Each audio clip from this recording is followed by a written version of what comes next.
learn about the characteristics of plants. So this actually starts on page 103. So I want you to turn to page 103 in your book and follow along and read as I go along and highlight with me. So, characteristics of plants. Unlike animals, plants make their own food. Plants use sunlight, water, and carbon dioxide to make sugar for food and oxygen. Plants have different features too, such as stems, roots, and leaves. Organisms in the plant kingdom are multicellular, just like animals. So I just want you to highlight organisms in the plant kingdom are multicellular, just like animals. Scientists use two main characteristics to classify plants. First, plants are classified as vascular and non-vascular. I want you to highlight that. And then I also want you to highlight the definition of vascular. So a vascular plant has special tubes for carrying food and water to all of its parts. The tubes also strengthen and support the plant. Second, plants are classified according to how they reproduce. I want you to highlight that. Some plants use seeds to reproduce and others do not. Some seed plants use flowers to reproduce.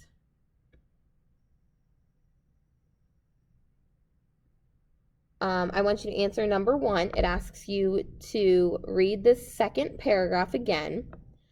And it asks you to underline the main idea and circle the supporting details.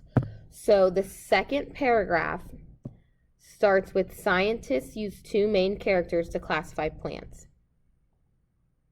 I boxed the second paragraph so you know which paragraph to look at.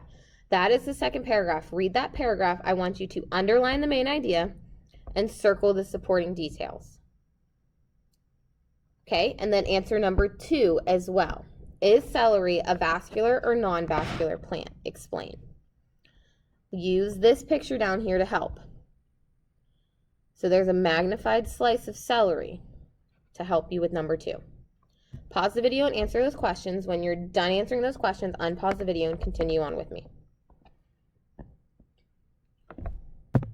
So vascular and non-vascular. There are 4 main groups of plants.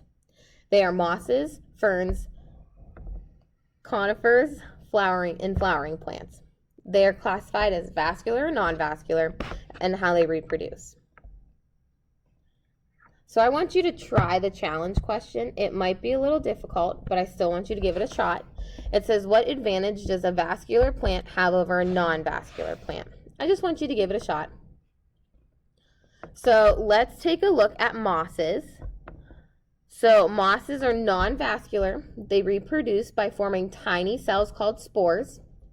Mosses do not have seeds or flowers.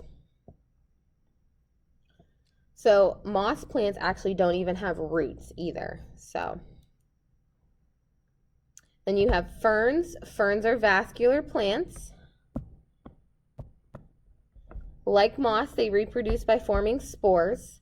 And like moss, ferns do not have seeds or flowers. But the difference is ferns have roots. And then you have conifers, which actually are just like pine trees. Okay?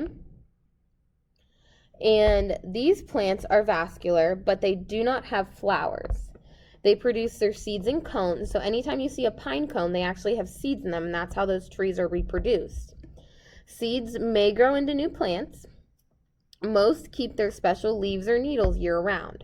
So those trees don't lose their pine needles all year round. Most of them keep them all year round. That's why those ones, we see them always having those pine needles. And then lastly, we have flowering plants. And flowering plants are vascular. They make their seeds inside their fruit. The seeds grow into new plants. And most of the plants you see every day are flowering plants. So these are the most abundant plants that we have. Okay, I want you to answer question number 4. How are their conifers and flowering plants alike? How are they different?